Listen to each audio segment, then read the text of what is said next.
Hello everyone, and welcome to the DePaul Theatre Union's first ever digital production. It's been a long past year, but the show must go on. Tonight's event is the Shakespeare Scramble, hosted by me, William Shakespeare himself. This is not your typical conventional theatre, as you can probably tell, but as a wise playwright once said, all the world's a stage. But Willie, you may be asking yourself, what is DePaul Theatre Union, and what is the Shakespeare Scramble? Well, curious audience member, I am glad you asked. Here to answer all your questions, give it up for the DTU President and Vice President, Maddie Smith and Cassidy Delahunty. Hi, my name is Maddie Smith. I am the President of DTU. Hi, my name is Cassidy Delahunty. I'm the Vice President of DTU. We'd like to welcome everyone to DePaul Theatre Union's first ever virtual event, the Shakespeare Scramble. DTU is dedicated to providing theater opportunities to all students at DePaul, and that does not stop during the pandemic, and we hope to provide you many digital events starting with this one. So the Shakespeare Scramble will see groups take a Shakespeare show and adapt it into whatever different format or modernization they choose. With this quarter, groups have chosen to adapt Romeo and Juliet. If you're a DePaul student, please feel free to join our Discord. There'll be some links in the description of this video. We'll be playing some games there after the show. We hope you enjoy the show. Without further ado, give it up for the first performance of the evening.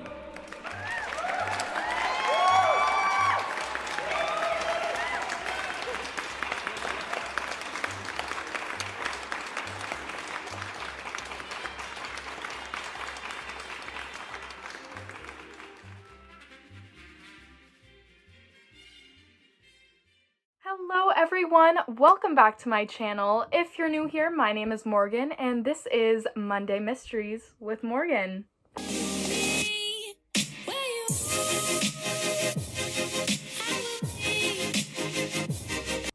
So if you've been following my channel for a while now, you know that the case of the star-crossed lovers is one of the most, if not the most, requested cases we've had so far. Now, please keep in mind that this case is still ongoing. There are court proceedings going on right now, so try to be as respectful as possible to the families in the comments down below. We don't have all the evidence because a lot of it isn't released, and I'm just sharing what I know and trying to figure out what the lowdown is on this mystery. So, with that being said, let's get into the facts. So on the night of December 21st, 2020, a night watchman was patrolling the grounds at a cemetery and decided to check in on the Capulet family burial grounds. Now, upon entering the building, he noticed something very strange.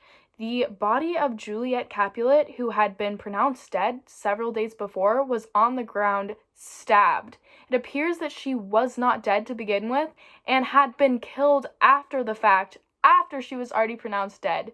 Now, if that doesn't freak you out enough, there were two other bodies found right next to her, that of Romeo Montague and Count Paris. Let's check out this news clipping from the day to get more information. We are live at the scene of the Capulet family mausoleum. Mere hours ago, a tragic scene was discovered.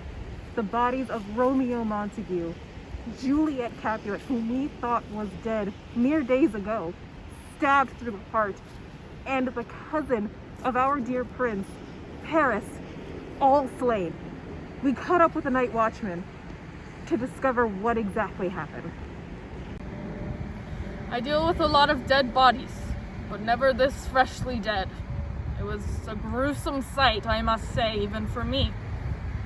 So I feel very sorry for the families of these young children. So if you know anything about Chicago politics, you know that the families of the Montagues and the Capulets do not like each other. They are the wealthiest, most powerful families in the city, and they cannot stand one another. So when this relationship came out between Romeo Montague and Juliet Capulet, it came as a huge shock to the entire city, and no one found out until after their deaths. Well, some people did, but we'll get back to that in a little bit. So anyway, this funeral actually brought the family closer together. They had to deal with a major loss together, and they ended up having a joint family funeral. Now, something that really stood out was what was said by Lady Capulet at her daughter's funeral. Now, let's roll this clip and dive into it a little bit deeper. Thank you all for being here and honoring the life of my dear daughter and Romeo. I'm heartbroken. Obviously, there's feuding inside of families and outside of families, and some people just can't handle their jealousy. Some people just can't handle their jealousy? Huh. So if there is one thing you should know about Lady Capulet, it's that she liked to win, and she wanted her family to win as well, even in relationships, and even if it had to do with a member of the Montague family. So something about the relationship with Juliet and Romeo that has not been discussed yet is the additional girl in his life. He was hanging out with a girl named Rosalind before getting with Juliet. They were all at a party together, and he ended up hooking up with Juliet with Rosalind watching. Now, naturally, anyone that was romantically involved with someone prior would probably get a little bit jealous, and that's exactly what Lady Capulet is referring to. She's practically calling out Rosalind as being the murderer of these 3 kids. Now, I was able to get an exclusive interview with Rosalind to get down to the bottom of this. It may have gone a little south, but let's roll the clip. All right, Rosalind, thank you so much for being with us tonight. Of course, the pleasure's all mine. Yeah, this is a crazy case. So many twists and turns, so many mysteries, so many questions. May I start by asking what your relationship was with Romeo Montague? Yeah. So we did know each other for quite a while, actually. And he had made it known that he was interested in me, but I didn't feel the same way. So our relationship was kind of tense for a while. But the last time I saw him at the Capulet party, I think a little while back, he was dancing with some girls, so I thought everything was okay by that point. Oh. Well, you did mention that your relationship with him was tense. Did Yeah. you know that you're still a suspect in this ongoing case? Yes, the police have let me know that I'm still a suspect in this case. Yes. And people are saying that maybe it wasn't you that rejected him, but more the other way No. around. No. People I are mean, saying that maybe he you were jealous oh, and enraged it was very clear went from after the him. beginning I wasn't interested in him. Maybe Rosalind, No, I had made it very clear to him. you that I thought, wasn't interested. hey, maybe if he can't be with me, he can't be with anyone. No, And kill both of them. That's what people I are would saying, never do Rosalind. that. That is something that people are saying. I'm not accusing you. I'm saying people are saying. Never even interested So in what in if the you're first place. excused? Where were you that No, night? Where no, were you that night, I was Rosalind? at my house, like Oh. I usually am. Any alibi? Anything at all? Because that's not very. My family could vouch for me. My uncle could vouch for me. Oh, right. Like what you're saying Your that I murdered. family that just so happens to be tied into all of it. No, I wasn't involved with the case at all. I mean, if you want to accuse somebody, go ask Friar Lawrence. Ask him what he knows. I'm done here.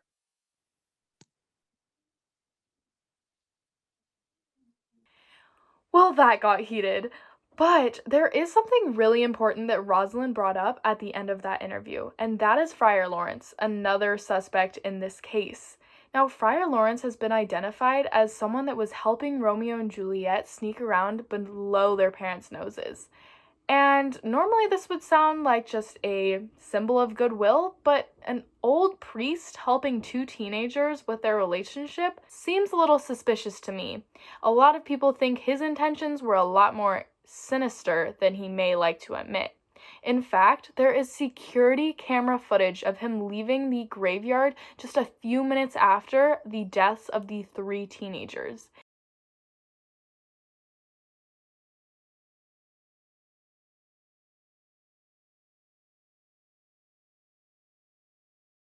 Now, though the friar is denying any accusations, I think it's important to take a look at how he's reacting to all of this.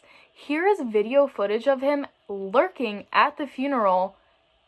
I think it's important we take a look at this. Look, I don't have any comment. I have nothing to say to the media, and neither does the church. You'll know everything that we know as soon as the police are able to. Did you kill Romeo and Juliet? No, why would I kill those kids? They were like godchildren to me. The police seems to think you had something to do with the murder. No, you are incorrect. I had nothing to do with it. I wasn't even there. It's my day off. It's harassment. So that was a lot of information and a lot of suspicious characters. This is a crazy case, like I said, and there are so many things still left to be unpacked. So who do you think did it? Was it the friar? Was it Rosalind? No one knows for sure. And that is why we call it Mystery Mondays. Come back next week and we will be talking about the Night Stalker. See you then.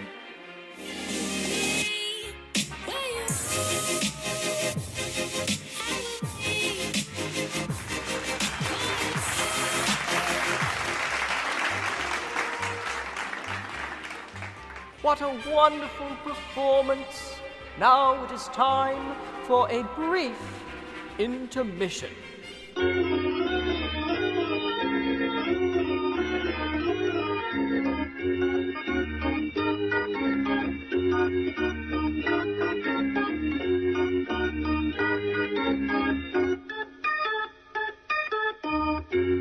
All right, enough intermission for now. Now, back to the show. Our next performance is the final performance of the evening. I hope you had time during the intermission to check our socials and maybe drink some water. And now, give it up for the final performance of the evening.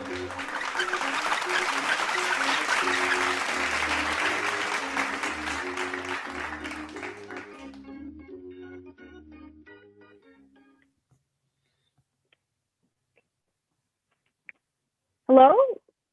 Is this thing even on? Hello? Can you hear me? Yeah, I can hear you. Hi. Romeo, where art thou? Oh, there we go. Oh, hi. All right, I'm so excited that I finally get to meet you in person. Me too. Kind of. As in person as disease-ridden universe and literal online date gets. Okay, I took one look at your profile picture and I was in love. I found it so cute how you were hugging a tree. Surprisingly, I didn't meet a lot of nice people like you on Farmers Only. But anyways, tell me more about yourself. Well, I'm Romeo. I just recently moved into the city of Montague. The tree hugging was for the city's Ozone Layer Appreciation Day. I got a lot of funny friends and theater background from high school, and I'm still in touch with them even as an adult. Wait, theater? No football or like high school sports or anything? Did you do any physical exercise to get you in like prime shape for your profile picture? I do Pilates. Oh, Why don't you tell me something about yourself? okay, sure. I'm a country girl from Capulet. In my town, we're all anti-vaxxers, so I have strong blood. Call me old-fashioned, I suppose. It's great to meet you, Juliet. Glad this date is over Zoom. Let's go ahead and get to know each other better, shall we? I mean, if we're gonna go ahead and get married, we may as well get to know each other now. Wow, starting early, are we? I'm an open book. Ask me anything. Okay, what's your major? Women's studies. I can help with that. Was that an accent though? Did you mean to select men's studies? Okay, did you try to court any cute girls in high school? Well, I would say that the cutest one that I've tried to court is you.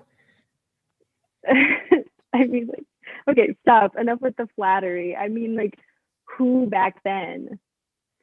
Um, I suppose the prettiest girl I dated was this one chick, Alyssa. She was pretty cute, but she didn't sport the Green Deal. Prettiest girl? You said that kind of weird. I It's fine. I get it. You do? Yeah, I actually totally understand. You don't have to be nervous about it. Whew, thank goodness. I was worried you'd be weirded out by my bisexuality or something crazy like that. Wait, sorry, what?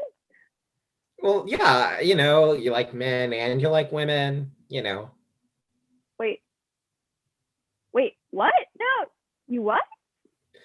Oh, well, you said you understood? I didn't think it would be like that. Hey, just because I think Ryan Reynolds is attractive doesn't mean that I can't be attracted to you too. It's okay. It's just a phase. You'll grow out of it. Uh-huh. Anyways, I suppose I'll tell you a little bit about my tiny town. I've got a whole family living out here with me in Capulet, my 7 brothers, 6 sisters, and countless cousins. We were all homeschooled. Most of my family decided to date within, but I'm like the crazy, really progressive one because I decided to branch out a little bit. So much family. I'm sure there's some crazy family dynamics. Amazingly, no. I think it's because we are a Christian household after all. Oh, how often do you go to church? Well, this is best illustrated in an example. So my great-grandmother, the founder of our entire family's anti-vax beliefs, died mysteriously while at church. We never missed, no matter the circumstance. Is it all right if I don't? Don't what? Wait, are you not a Christian? Not really. Is it all right if I only go on Christmas and Easter? Do you think maybe you'd be willing to go every 3rd Sunday for me? Sunday. Maybe. I guess I have a lot of sins to forgive. One time I burned down a super target. Another time I forgot to wear 2 masks. 2 masks? 2 masks. I've never even worn one. Really? There's something weird about you. I love you even through all this, but there's something strange that doesn't connect. What is it? Well, I mean, of course there's something weird. What Shakespearean star-crossed lovers don't have some horrendous occasion that continues to divide them? You mean aside from a virus that continues to tear away at the universe around us? The virus is a scam perpetrated by the far left media. You're Republican? You're liberal? I knew it. I knew there was something. Oh. I can't believe this. My true love based on destiny and the script, and you're voting blue. I can't believe this. What do we do now? Oh my goodness. I just had the craziest idea. Did we just have the same thought? What if, despite our differences, We could still come together and define a match made in heaven? yes, exactly like that.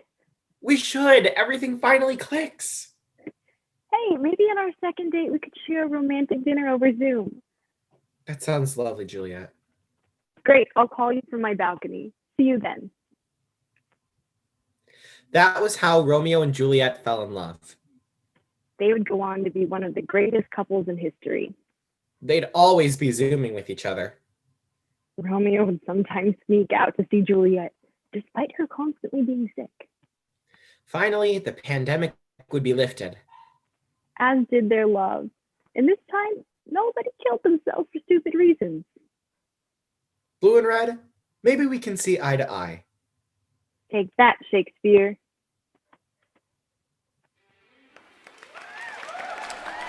Thank you, everyone, for tuning in to the first ever DePaul Theatre Union digital event.